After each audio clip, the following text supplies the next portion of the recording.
দর্শক আমন্ত্রণ 24 ঘন্টায় প্রেজেন্টেড বাই আকিজ সানশাইন। আপনার সঙ্গে আছে মাহফুজ মিশা। আপনারা জানেন বেশ কিছুদিন ধরে রাজনীতির মাঠ উত্তপ্ত এবং মূলত একটি বিষয়কে কেন্দ্র করেই আলোচনা ঘুরপাক খাচ্ছে। বিএনপি ডিসেম্বরের মধ্যে নির্বাচনের সুনির্দিষ্ট সময়সীমা চায়, অপরপক্ষে সরকার জানুয়ারি থেকে 30 জুন এই সময়সীমার ভিতরেই জিনিসটাকে আবদ্ধ রাখলেও কোনো সুনির্দিষ্ট রূপরেখা বা সময়সীমা এখনও ঘোষণা করেনি। সবশেষ বিএনপি সহ রাজনৈতিক দলগুলোর সঙ্গে যে বৈঠক, তারপরেও আনুষ্ঠানিকভাবে হতাশা প্রকাশ করেছে বিএনপি। এদিকে গণ অভ্যুত্থানের মধ্য দিয়ে গড়ে ওঠা যে দলটি, বিশেষ করে এনসিপি, তারা আবারও বলছে মৌলিক সংস্কার ছাড়া ভোট হবে না এবং তারা ভোট চায় না।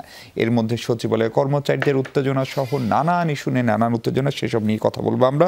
কথা বলার জন্য আমার সঙ্গে স্টুডিওতে আছেন জাতীয় নির্বাহী কমিটির সদস্য বিএনপির জনাব শেখ রবিউল আলম। রবিউল ভাই, স্বাগত আপনাকে এবং অনেক ধন্যবাদ আমাদের সঙ্গে যুক্ত হওয়ার জন্য। আছেন জনাব ফরিদুল হক, তিনি জাতীয় নাগরিক পার্টি এনসিপির যুগ্ম সদস্য সচিব। ফরিদ ভাই, আপনাকেও স্বাগত, ধন্যবাদ আমাদের সঙ্গে যুক্ত হওয়ার জন্য। শেখ রবিউল আলম, আপনাকে দিয়ে আলোচনা শুরু করতে চাই। ডক্টর খন্দকার মোশাররফ হোসেন, বিএনপির সিনিয়র নেতা, স্থায়ী কমিটির সদস্য, তিনি স্পষ্ট করে বলেছেন যে জাতীয় সংসদ বিলম্বিত করার জন্য কিছু দৃশ্যপট তৈরি করা হচ্ছে, কিছু সিনারিও তৈরি করা হচ্ছে। উদাহরণ হিসেবে উনি বলছেন, একটা ওসিলা হলো আওয়ামী লীগের বিচার শেষ করতে হবে। এই আওয়ামী লীগ আমাদের নিশ্চিহ্ন করে দেওয়ার চেষ্টা করেছে, আমরা কেন বিচার চাইব না, কিন্তু বিচার শেষ করতে তো সময় লাগবে। আপনি কি আসলেও মনে করেন যে নির্বাচন বিলম্বিত করার চেষ্টা করে প্রফেসর ইউনূসের বা এই সরকারের আসলে কী লাভ? প্রফেসর ইউনূসের কি কোনো দল আছে, নাকি উনি নির্বাচন করতে চান, নাকি উনি ক্ষমতায় থাকতে চান? ওনার তো চাওয়া পাওয়ার কিছু থাকার কথা না আসলে। ধন্যবাদ আপনাকে, ধন্যবাদ প্রিয় সহ-আলোচক এবং যারা এই মুহূর্তে যমুনা টিভির সাথে যুক্ত আছেন। ডক্টর ইউনূস, যিনি অন্তর্বর্তীকালীন সরকারের প্রধান, হ্যাঁ, ক্ষমতায় থাকার তো একটা মানসিকতা আছেই। সরাসরি দল না থাকলেও বিশেষ দলের প্রতি তো আনুগত্য আছে, অথবা ধরেন দুর্বলতা আছে, তাদের প্রাধান্য পায় ডক্টর ইউনূসের সরকারের কাছে একটা রাজনৈতিক দল এনসিপি যারা গঠিত হয়েছে। এটা তো দৃশ্যমান এবং প্রতিষ্ঠিত, এখানে তো আর কোনো বিতর্ক করার কোনো প্রয়োজন নেই। সমস্যাটা হচ্ছে নির্বাচন, সংস্কার এবং বিচার, এই তিনটি বিষয়ে জাতি ঐক্যমত, সব রাজনৈতিক দল একমত। কিন্তু এই তিনটি বিষয়কে যদি আপনি একটির সাথে আরেকটি শর্ত হিসেবে জুড়ে দেন, সেটা গণতন্ত্রের জন্য এবং আপনি একটা নির্বাচিত সরকার প্রতিষ্ঠার জন্য সহায়ক না। সেটা কালেক্ষেপণ, সেটা রাষ্ট্রে বিশৃঙ্খলা তৈরি করে, জনগণ তার ভোটাধিকার থেকে বঞ্চিত থাকে।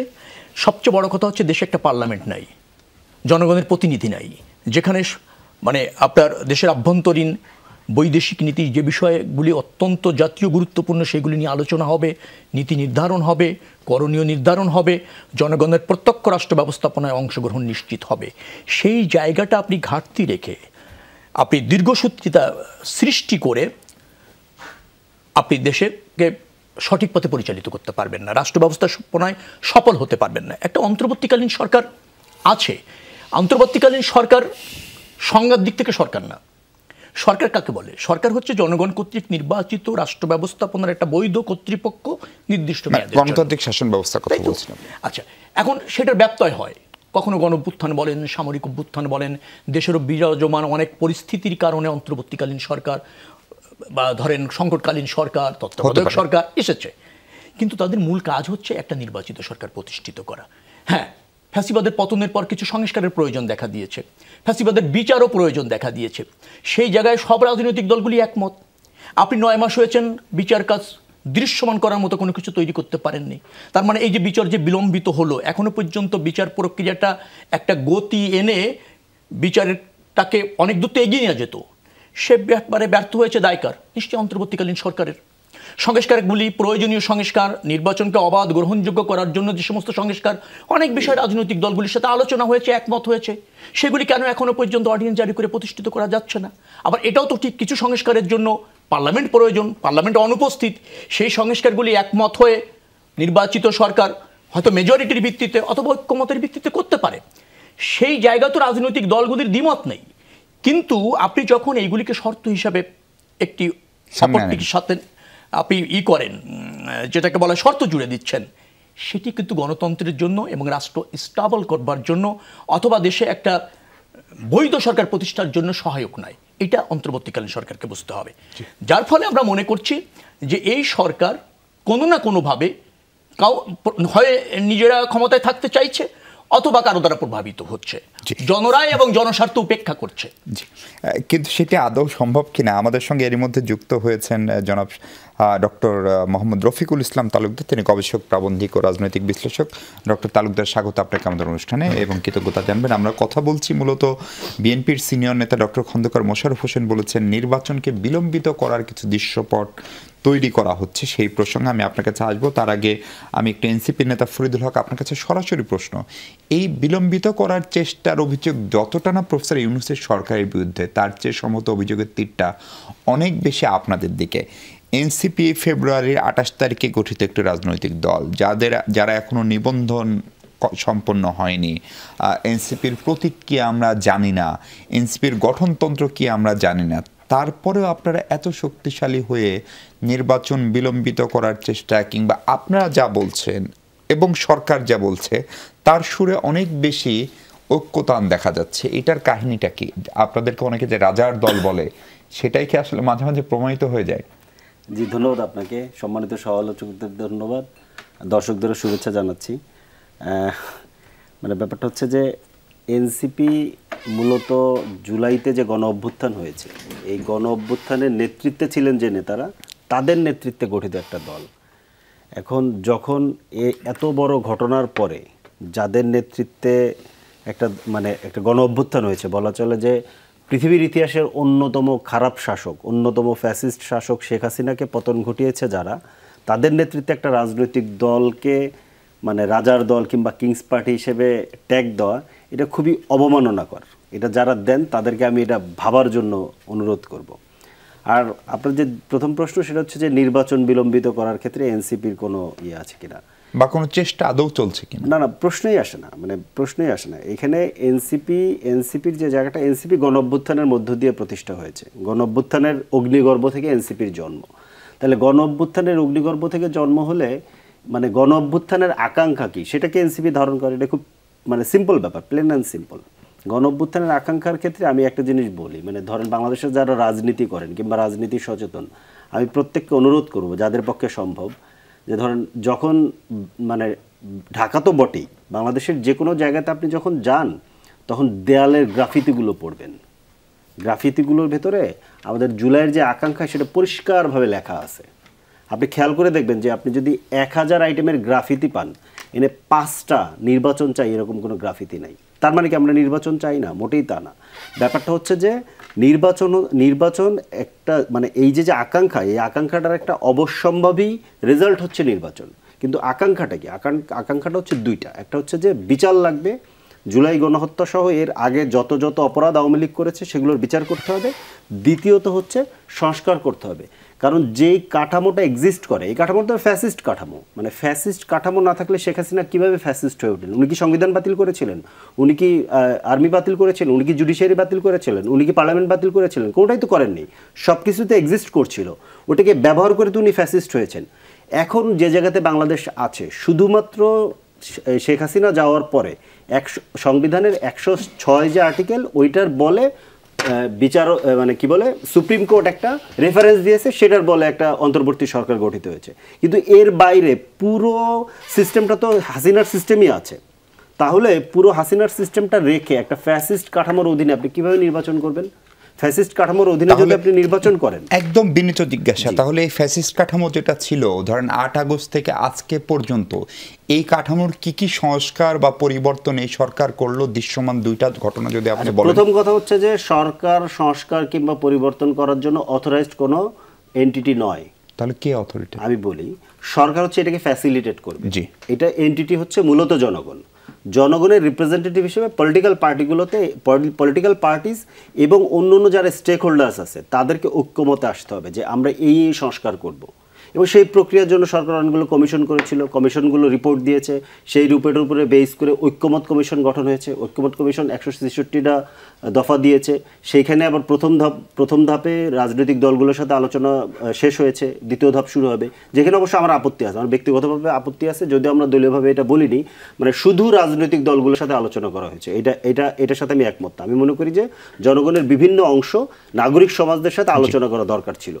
এখন ঐক্যমত কমিশনের যে ধরেন সংস্কার প্রক্রিয়া, এই সংস্কার প্রক্রিয়া তো একটা গতিমুখ পাবে। তার মানে ফরিদ ভাই, এই নির্বাচন দেওয়া যেহেতু 5100টা গ্রাফের ভিতরে 5টাতে নির্বাচনের কথা বলা নাই, সেহেতু সংস্কার শেষ করতে হবে, বিচার শেষ করতে হবে, তারপরে নির্বাচন না। সংস্কার শেষ করতে হবে, বিচার শেষ করতে হবে, ব্যাপারটা তা না। বিচারের রোডম্যাপ লাগবে। বিচার তো আসলে আপনি টাইমলাইন দিয়ে সেট করতে পারেন না, বিচারের রোডম্যাপ লাগবে। কিন্তু যে সংস্কারগুলো করা, সেটা প্রফেসর ইউনূস যেটা বলেছেন যে ডিসেম্বর থেকে জুনের মধ্যে যে নির্বাচন, এর মধ্যে এটা করা সম্ভব বলে আমরা মনে করি, যদি সকল পক্ষ ঐক্যমত হয়। আপনি যদি আমাকে খুব সহজ করে একটু বোঝান, মানে আমি বুঝছি না বলে, ধরেন আপনি 10 মাসে যে কাজ করতে পারলেন না, বিএনপি ধরেন ডিসেম্বরের ভিতরে নির্বাচন চাই, সরকার 30 জুনের ভিতরে নির্বাচন দিতে চাই, তাহলে নির্বাচনের প্রস্তুতির জন্য তো আপনার 40-45 দিন সময় লাগে। এই বাকি 4 মাসে যে সংস্কার 10 মাস, 12 মাস, 1.5 বছর সেটি হয়ে যাবে। আর সেটি যদি হয়, তাহলে আন্তরিকতা থাকলে সেটি এই 10 মাসে হচ্ছে না কেন?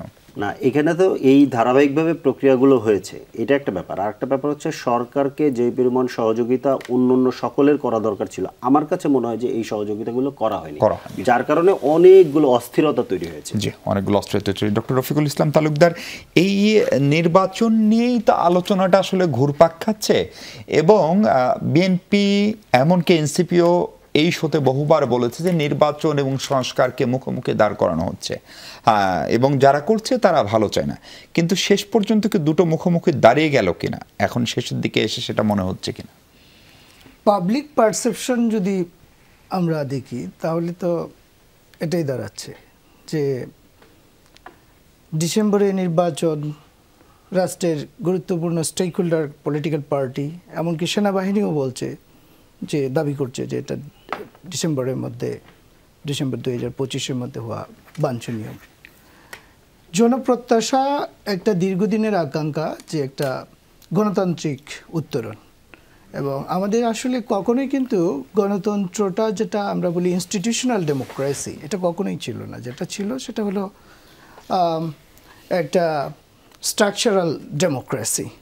এই স্ট্রাকচারাল ডেমোক্রেসিটা তো নির্বাচন হচ্ছে, নির্বাচনটা আমরা মনে করছি না নির্বাচনটা একটা ইনক্লুসিভ একটা নির্বাচন হচ্ছে। এই প্রশ্ন থেকেই তো অভ্যুত্থান। এখন জন আকাঙ্ক্ষাটা কি? জন আকাঙ্ক্ষাটা হচ্ছে একটা ইনস্টিটিউশনাল ডেমোক্রেসিটিকে একটা স্থায়িত্বশীল রূপরেখায় নিয়ে যাওয়া, প্রাতিষ্ঠানিক গণতন্ত্রায়ন। এখন গণতন্ত্রায়নের জন্যই সংস্কার, কিন্তু সেই সংস্কার যদি আমরা দীর্ঘদিন, যথেষ্ট হয়েছে আমার মনে হয়, আমরা একাডেমিক হিসাবে যেটা মনে করি, আমরা তো এগুলো নিয়ে গবেষণা করি, পাবলিক পারসেপশন, আমার মনে হয় যে জনগণ একটা গণতন্ত্র উত্তরণের পক্ষে। আর পলিটিক্যাল পার্টিস, মানে এগুলোকে আপনার কোনো রিসার্চ থেকে বলছেন না? আপনার রিসার্চ থেকে বলছি, এবং আমাদের পার্টিসিপেন্ট অবজারভেশন থেকেও বলছি।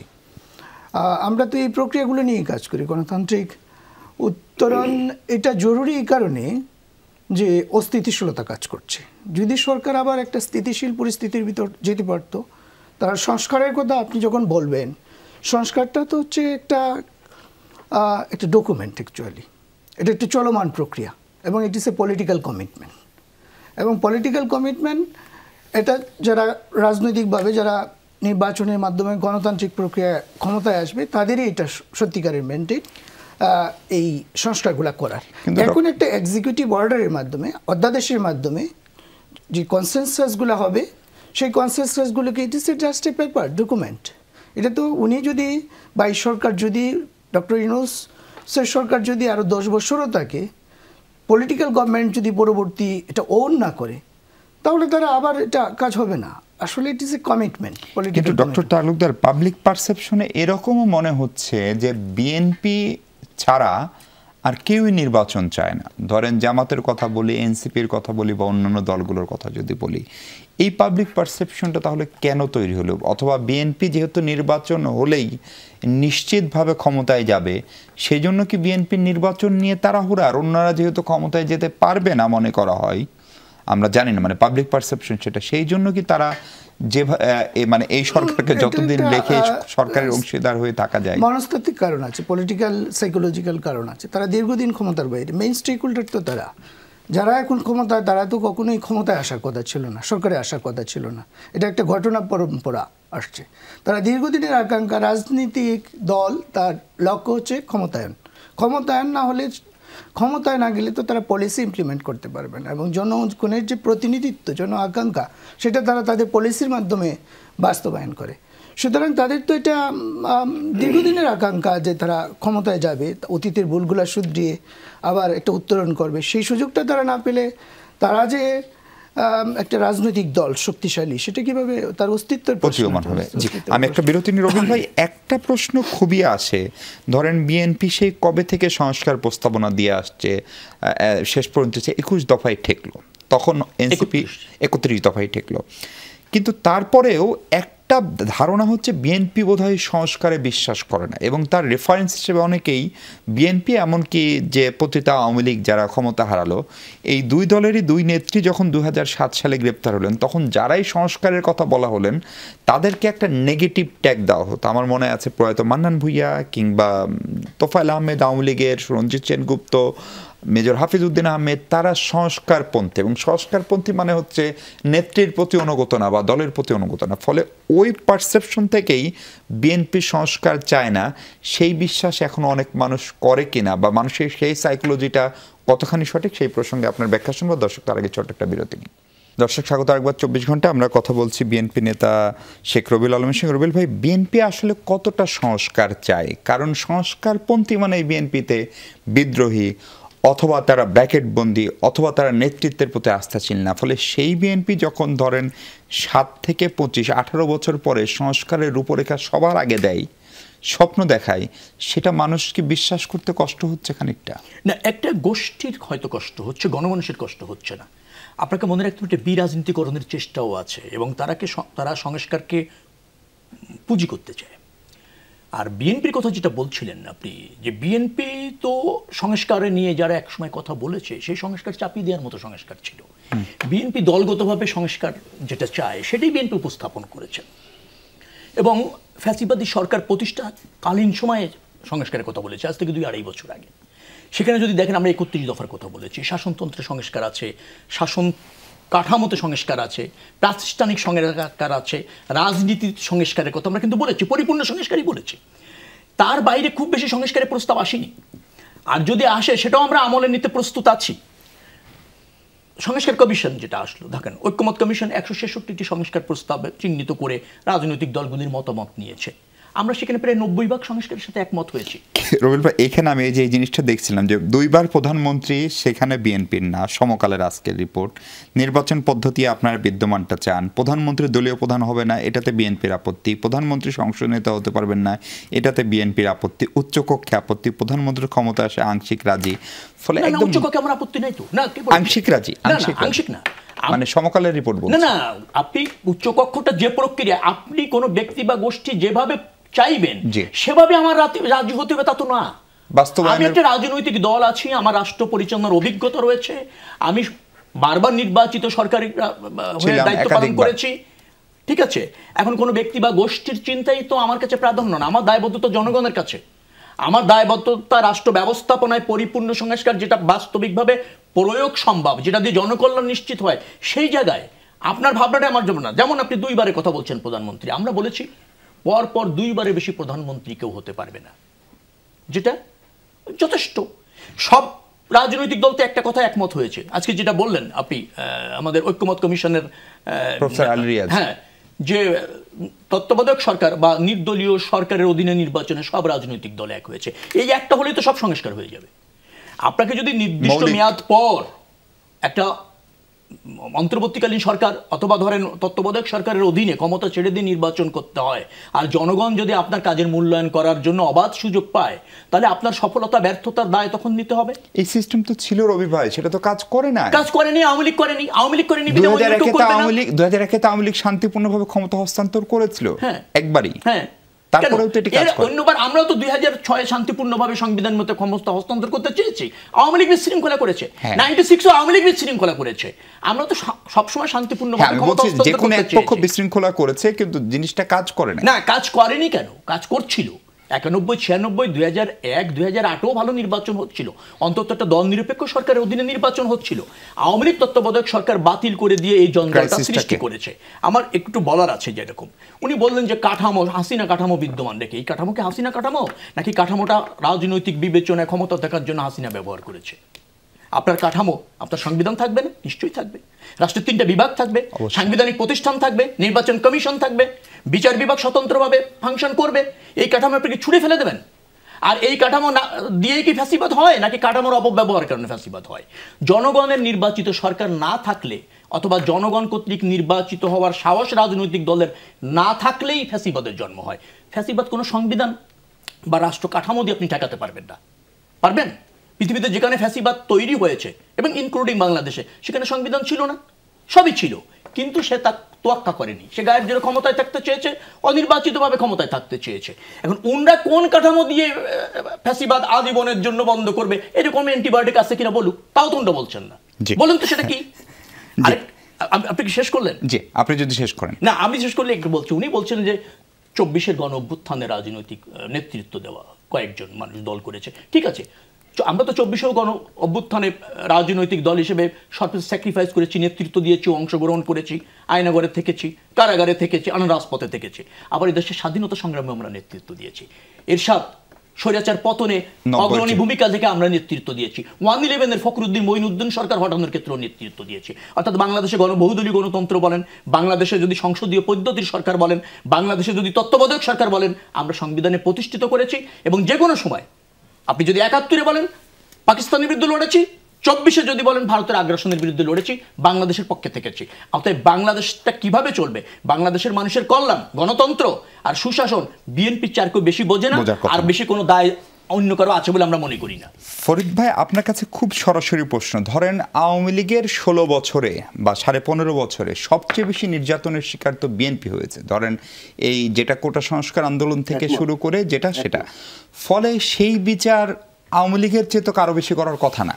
মানে ক্ষমতায় যদি বিএনপি যায়, ফলে বিএনপি গেলে বিচার হবে না, ফলে বা বিচার আগেই শেষ করতে হবে, অথবা বিএনপি যেহেতু ওই সিস্টেমের দ্বারা সবচেয়ে বেশি নিগৃহীত দল, সবচেয়ে বেশি গুম হয়েছে, খুন হয়েছে, জনসভা করতে পারেনি, বিএনপি সেটা করবে না। এই ধারণাটা আপনাদের মধ্যে কেন আসলো? নাকি আপনারা সত্যি সত্যি আসলে এটা বিএনপি বিরোধিতা না, এটা বিরাজনীতিকরণের কোন একটা প্রচেষ্টার গুটি হিসেবে এনসিপি ব্যবহৃত হচ্ছে? প্রথম বিরাজনীতিকরণের উত্তর দেই। মানে বিরাজনীতিকরণ যেভাবে বলা হয়, এটা 1/11 গভর্নমেন্টের পর থেকে এটা বলা হয়। আপনি মনে করে দেখেন, বিরাজনীতিকরণের ভেতরে বাংলাদেশের তখনকার প্রধান 2 দল, আওয়ামী লীগ এবং বিএনপির প্রধান 2 নেতা কিংবা নেত্রী, তাদেরকে জেলে নেওয়া হয়েছিল এবং শেখ হাসিনা বিদেশ চলে গিয়েছিলেন। এবার কি ঘটনা ঘটেছে? জেল থেকে খালেদা জিয়া সসম্মানে মুক্তি পেয়েছেন।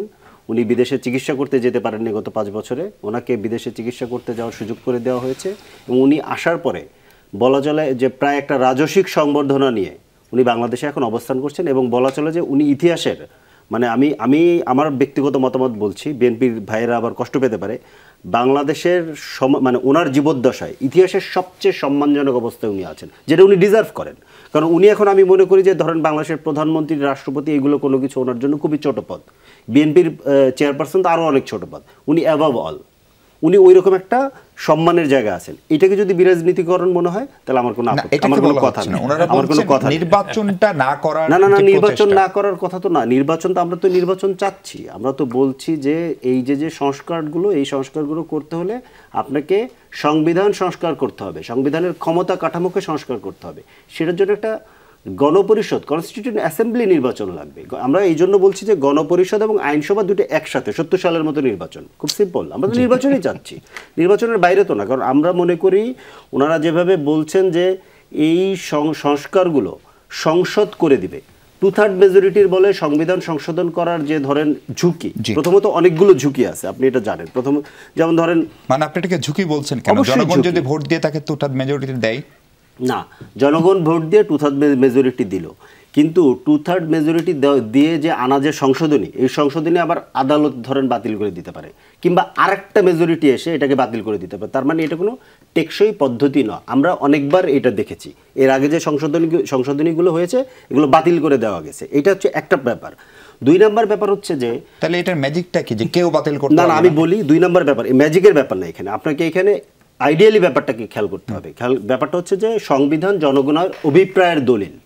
পার্লামেন্ট হচ্ছে সংবিধান অনুযায়ী আইন তৈরি করবে।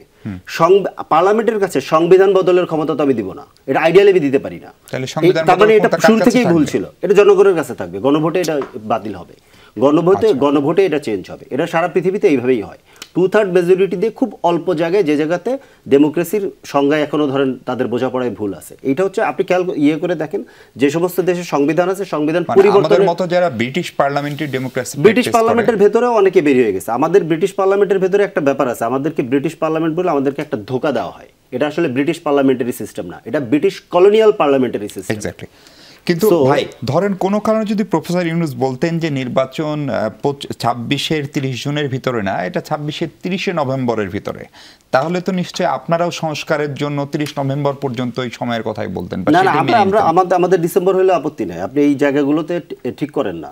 আমরা তো অলরেডি একটা মৌলিক সংস্কারের প্রস্তাবনা দিয়েছি, এবং ওই যে আপনি দেখলেন যে ওই যে ভাই যেটা বললেন যে আমরা বেশিরভাগ জায়গাতে একমত করেছি, কিন্তু মৌলিক সংস্কার কাঠামোগত যে সংস্কার, ধরেন এই যে উনি নিজেই বললেন যে রাষ্ট্রের 3 বিভাগ আলাদা থাকবে। তো বাংলাদেশের সংবিধান অনুযায়ী, বাংলাদেশের রাষ্ট্রের প্র্যাকটিস অনুযায়ী কীভাবে রাষ্ট্রের 3 বিভাগ আলাদা? পার্লামেন্টের প্রধান, দলীয় প্রধান পার্লামেন্টের প্রধান হচ্ছেন, এবং উনি প্রধানমন্ত্রী হচ্ছেন। তার মানে পার্লামেন্ট এবং নির্বাহী বিভাগ শুরুতে ওনার কাছে।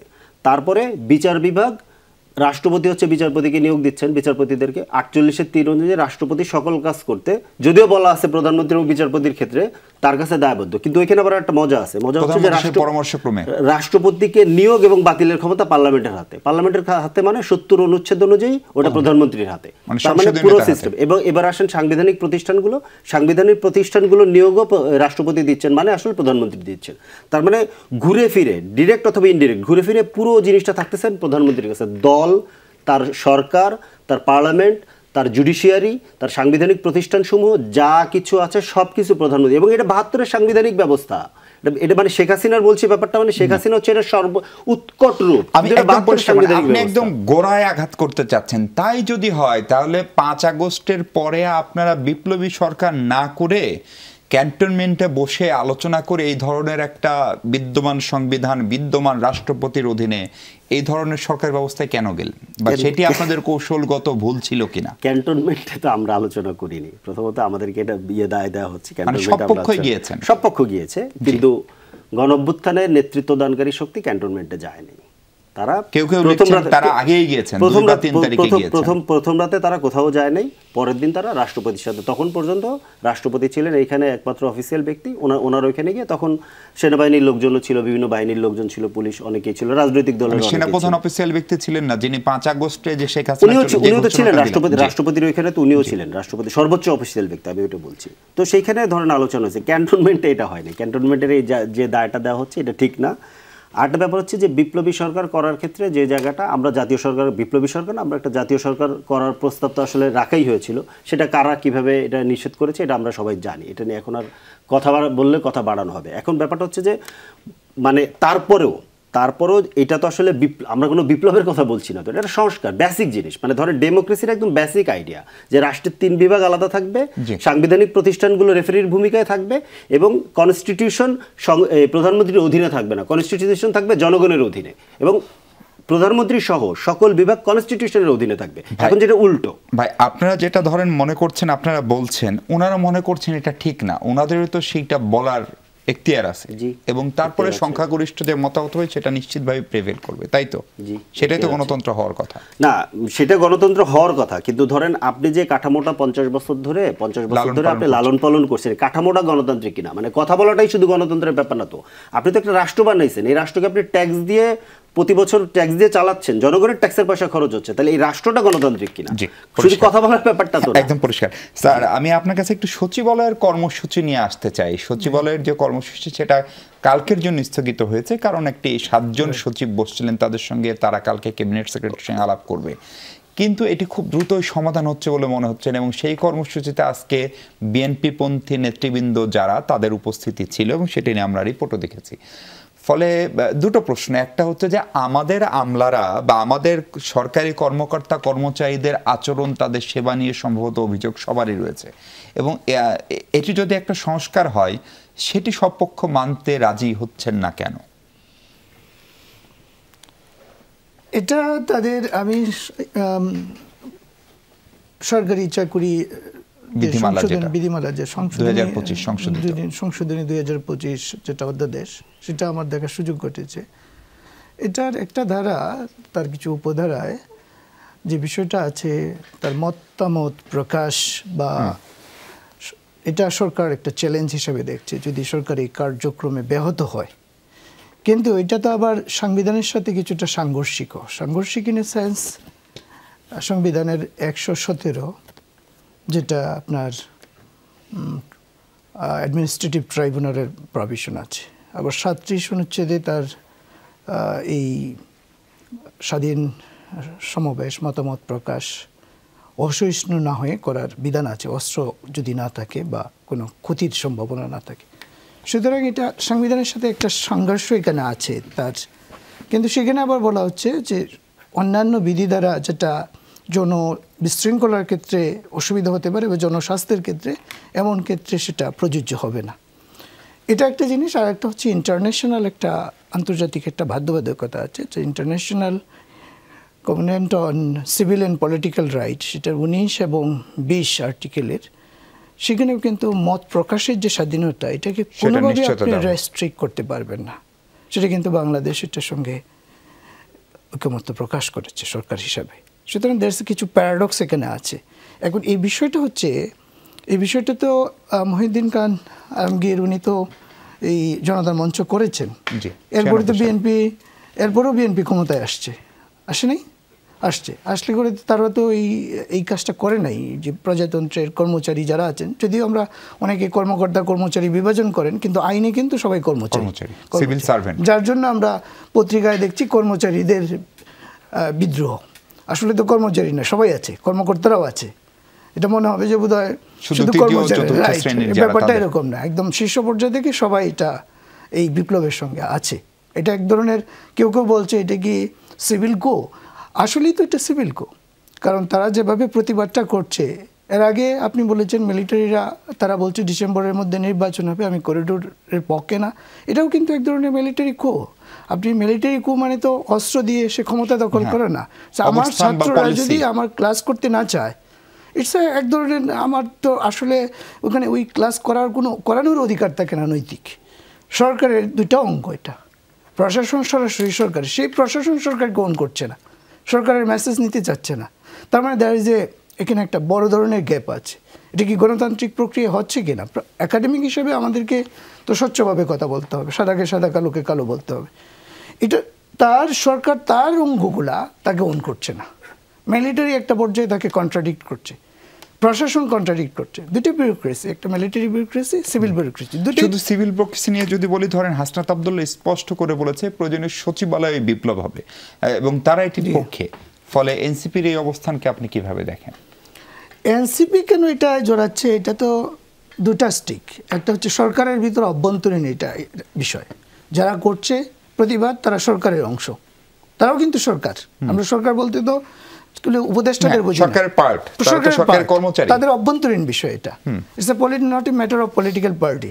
কিন্তু তাদের বেতন তো ট্যাক্স পেয়ারদের টাকাই হয়, জনগণ বলতে পারে, জনগণ হিসেবে তখন তো বিএনপিও বলতে পারে। হ্যাঁ, এখন যদি এনসিপি এটার মধ্যে ইনভলভ হয়, বিএনপি তার ভিন্ন মত থাকতে পারে। আমি প্রজাতন্ত্রে তার তো ভোটিং ক্যালকুলেশন আছে, পাবলিক পারসেপশনের ক্যালকুলেশন আছে। আর এটা এই সময় কেন আসতে হলো, যখন একটা অনির্বাচিত সরকার ক্ষমতায়? এটা একটা নির্বাচিত সরকার করতো এই কাজটা একটা নির্বাচিত সরকার করলে অনেক বেশি জনপ্রতিনিধিত্ব, জনআকাঙ্ক্ষার প্রতি, এটা এখন সময় অনুযায়ী অপ্রয়োজনীয় একটা বিষয়।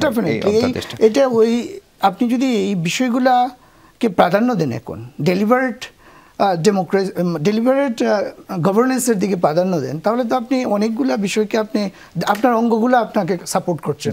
স্যার, আমরা আবার একটা বিরতি নিই। ফরিদ ভাই, আপনারা একটা নয়া রাজনৈতিক বন্দোবস্তের স্বপ্ন দেখিয়েছিলেন, এই নয়া রাজনৈতিক বন্দোবস্তের অন্তত 2-3টি কার্যক্রম আমরা দেখতে চাই, অথবা এর বিপরীতে রবি ভাইরা অথবা আওয়ামী লীগরা বা পুরনো যে রাজনৈতিক বন্দোবস্ত সেই অনুযায়ী যে আপনারা প্রচুর কাজ করছেন সেই উদাহরণ কিন্তু আমাদের সামনে আছে। ফলে সেটা নিয়ে কথা বলবো আমরা। দর্শক, তার আগে ছোট্ট একটা বিরতি নিই। দর্শক, আরেকবার স্বাগত 24 ঘন্টায়। আমরা কথা বলছি নয়া রাজনৈতিক বন্দোবস্ত প্রসঙ্গে। যুগ্ম সদস্য সচিব এনসিপির ফরিদুল হক আছেন। ফরিদুল হক, আপনারা কি নয়া রাজনৈতিক বন্দোবস্ত দৃশ্যমান করতে পারলেন বিশেষ করে ফেব্রুয়ারিতে দল গঠনের পরে? উদাহরণ দিই, আমরা সামাজিক যোগাযোগ মাধ্যমে যেহেতু অনেক বিষয়ে আলোচনা হয়, চট্টগ্রামে বা যে কোনো জায়গায় যখন আপনার কেন্দ্রীয় নেতৃবৃন্দ যাচ্ছেন, মোটরসাইকেলে করে মহড়া হচ্ছে, কেউ হেলমেট পরছেন, অথচ এই শিক্ষার্থীরাই কয়দিন আগে পুরো ঢাকা শহরের ট্রাফিক পুলিশের চেয়ে ভালো নিয়ন্ত্রণ করেছিল। ফলে আপনারাও কি সেই গড্ডালিকা প্রবাহে গা ভাসাচ্ছেন? আপনারা অন্যদের মতো যুব দল, ওলামা দল বা যুবলীগ, ওলামা লীগের মতো আপনারা আলাদা আলাদা এরকম ইউনিট বানাচ্ছেন। তাহলে নয়া রাজনৈতিক বন্দোবস্তটা আসলে কি হবে? না, নয়া রাজনৈতিক বন্দোবস্ত বলতে আসলে মানে যা মিন করা হয় যে সব কিছু একেবারে ধরেন নতুন করে করে তোলা, এটা তো আসলে একটা রাষ্ট্রের ভিতরে, একটা দেশের ভিতরে বসবাস করি, এটা তো সম্ভব না। মানে পুরনো সব কিছু তো রয়ে গেছে, আপনি হঠাৎ করে কিভাবে নয়া বানাবেন?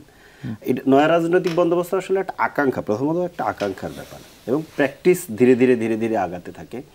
তো বন্দোবস্তর ক্ষেত্রে যেটা হয় যে আমাদেরকে সবসময় যে জায়গাটাতে ইন্ডিকেট করা হয় সেটা হচ্ছে আমরা কিভাবে চলতেছি, কি কথা বলতেছি, কি কাপড় পরতেছি, কি গাড়ি চড়তেছি, এইগুলো ধরেন কোথায় ইফতার করছি, এইগুলোকে প্রধানত ইন্ডিকেট করা হয়। কিন্তু আমি মনে করি যে ইন্ডিকেশনটা আসলে অন্য জায়গা থেকে আমাদের দেখা দরকার। আমি যারা করেন তাদেরকে আমি অনুরোধ করব, সেটা হচ্ছে যে আপনি যে সিস্টেমের মধ্যে বাস করেন, আপনি যে রাষ্ট্রের মধ্যে বাস করেন, সেই রাষ্ট্রটা যেমন আপনি সেইভাবেই অ্যাক্ট করতে বাধ্য হবেন। মানে ধরেন আপনি এই দেশে ট্রাফিক যেভাবে মানেন, নিশ্চয়ই জাপানে গেলে একইভাবে মানেন না, সিঙ্গাপুরে গেলে একইভাবে মানেন, ক্যান্টনমেন্টের ভেতরে গেলে একরকম মানেন না। তো ব্যাপারটা হচ্ছে যে আমরা যে বন্দোবস্তটার কথা বলছি, এটা পলিটিক্যাল সেটেলমেন্ট, এটা একটা পলিটিক্যাল সেটেলমেন্টের কথা, এটা কালচারাল আমরা কিন্তু বলি না, আপনি বলছি পলিটিক্যাল সেটেলমেন্ট, রাজনৈতিক বন্দোবস্ত। পলিটিক্যাল সেটেলমেন্টের ব্যাপারে আমরা যেটা বলছি সেটা হচ্ছে যে এই যে এক ব্যক্তি কেন্দ্রিক ক্ষমতা কাঠামোর যে রাষ্ট্র, এবং যে রাষ্ট্রে কোনো জবাবদিহিতা করতে হয় না, এবং কোনোভাবে যদি ক্ষমতার ধরেন ওই রকম ক্ষমতা থাকে 2/3 মেজরিটি, তাহলে এখানে শেখ হাসিনা হয়ে ওঠা যায়। এই যে বন্দোবস্ত, এইটাকে চেঞ্জ করতে হবে। বলছেন নাহিদ কখনো শেখ হাসিনা হয়ে উঠবেন না? না, নাহিদের তো এটা ব্যক্তির ফ্যাক্টর না, তো ফ্যাক্টরটা হচ্ছে যে আপনার যে সিস্টেমটা আছে, সিস্টেমটা যদি ওরকম থাকে তাহলে যে কারোর পক্ষে এটা হয়ে ওঠা সম্ভব। ওইটা বন্ধ করা, সেটা যে একেবারে সবচেয়ে খারাপ মানুষটাকে যদি আপনি ক্ষমতায় বসান, সে হয়তো চেষ্টা করবে কিন্তু পারবে না। আমি খুব মানে আমার অডিয়েন্সের সহজ করার জন্য, ধরেন এনসিপি সরকার গঠন করলো, who will be the head of the government? জানি না, আমরা তো এটা ঠিক করিনি। কিন্তু দলের প্রধান হিসেবে তো নাহিদের সেটি হওয়ার চান্স সবচেয়ে বেশি। না, এটা তো আমরা নিজেরাই তো বলছি যে দলের প্রধান, সরকার প্রধান এবং সংসদের প্রধান আলাদা 3 ব্যক্তি হবে। তো আমাদের দিক থেকে এটা দলের প্রধান হওয়ার কোনো চান্স নাই।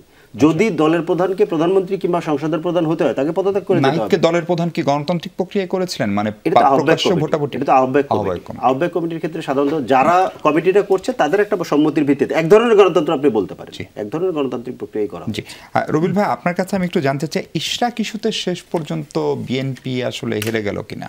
না, বিএনপি তো ইশরাক ইস্যুতে কোনো অবস্থান নেয়নি, নগরবাসী নিয়েছে। জনরায়, আদালতের রায়, নির্বাচন কমিশন গেজেট প্রকাশ করেছে, সে শপথ নেবে, এটাই ন্যায্য। সেখানে উচ্চ আদালতে তারা যায়নি, তাই না? যেটা রিট হয়েছে সেটাও নিষ্পত্তি হয়েছে। এই কালেক্ষেপণ নিশ্চয়ই সরকারের অনীহা, এটা গণতন্ত্র এবং বিচার বিভাগের প্রতি এক ধরনের অনীহা, সেটা কাম্য নয়, এবং বিশেষ করে অন্তর্বর্তীকালীন সরকারের মতো সরকার থেকে। কিন্তু আমরা বিএনপি নেতা শাহাদাত হোসেনকে নিয়ে সরকার এটি করলো না, ইশরাককে নিয়ে এটি করার কারণ? এই ব্যাখ্যা সরকার ভালো দিতে পারবে, তবে আমার ধারণা হচ্ছে সরকার যেভাবে একটা রাজনৈতিক দলের প্রতি আনুগত্য প্রকাশ করে তাকে প্রতিষ্ঠার দায়িত্ব নিয়েছে, সেখানে হয়তো আতঙ্কিত। ঢাকা মহানগরের যদি মেয়র ইশরাক বিএনপি থেকে নির্বাচিত হয়ে দায়িত্ব পালন করে, তো তারা মনে হয় রাজনৈতিকভাবে একটু আতঙ্কিত বা ক্ষতিগ্রস্ত হয়, এরকম মনে করে। সেই দৃষ্টি থাকতে পারে আমার কাছে যা মনে হয়েছে। এছাড়া আমি কোনো কারণ দেখি না। আমি একটু অন্য জায়গায় যেতে চেয়েছিলাম। সে 2 নেত্রী মাইনাস করাকে বলা হচ্ছিল বিরাজনীতিকরণ। আমার মনে হয় এটা সঠিক হয়নি।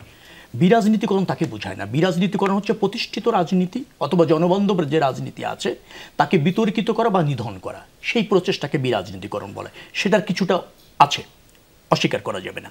আরেকটা কথা বলা দরকার, ক্ষমতার ভারসাম্য নিয়ে উনি কথা বলছিলেন। দেখেন, প্রধানমন্ত্রী হচ্ছে সরকার প্রধান আর রাষ্ট্রপতি হচ্ছে রাষ্ট্রের প্রধান। এর দুটিকে আপনি ভারসাম্য আপনি করতে পারেন ক্ষমতার, কিন্তু আপনি বিচ্ছিন্ন করতে পারবেন না। কারণ কি, বিচ্ছিন্ন যদি, এই জন্য আমরা ক্ষমতার ভারসাম্যের কথা বলছি। তারা কিন্তু স্বতন্ত্র করতে চাচ্ছে। রাষ্ট্রপতির এই ক্ষমতা ধরেন প্রধানমন্ত্রী এই ক্ষমতা, এটা কোনো কোনো সময় সাংঘর্ষিক হয়। প্রধানমন্ত্রীর যদি একচ্ছত্র ক্ষমতায় না থাকে, তার সরকার পরিচালনা করা সম্ভব না। আর দ্বিতীয়ত হচ্ছে সংসদীয় দলের প্রধান এবং প্রধানমন্ত্রী একই ব্যক্তি হন, সংসদও তার কর্তৃত্ব দরকার আছে, নিয়ন্ত্রণের দরকার আছে, এটা প্রতিষ্ঠিত।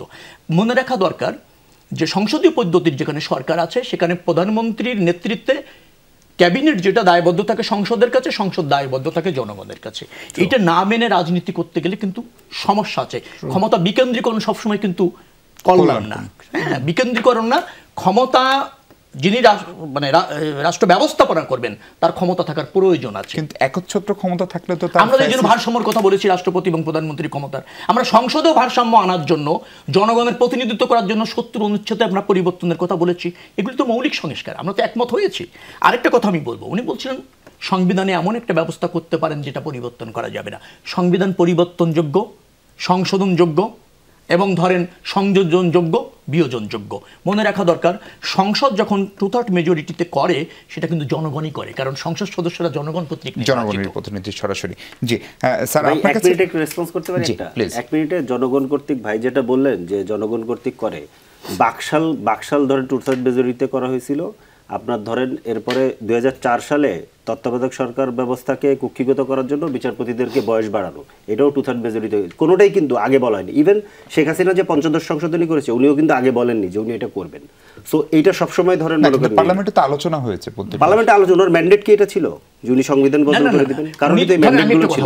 ধরেন সংবিধান সংশোধন হয়েছে, সেইটা যদি অন্যায্য হয়ে থাকে এবং জনগণের স্বার্থবিরোধী হয়ে থাকে, পরবর্তীতে নির্বাচনে তার পতনও হতে পারে এবং 2/3 মেজরিটি নিয়ে অন্যরা তার সংশোধন করতে পারে। এবং ওই জায়গাগুলি যদি আপনার আপত্তি থাকে, আপনি নির্বাচনী স্তরে সেটা নিয়ে যান না। আপনি যে পরিবর্তনগুলি করতে চান, আপনি নির্বাচিত হয়ে এসে সংসদে করেন না, আমরা দ্বিমত করছি না তো।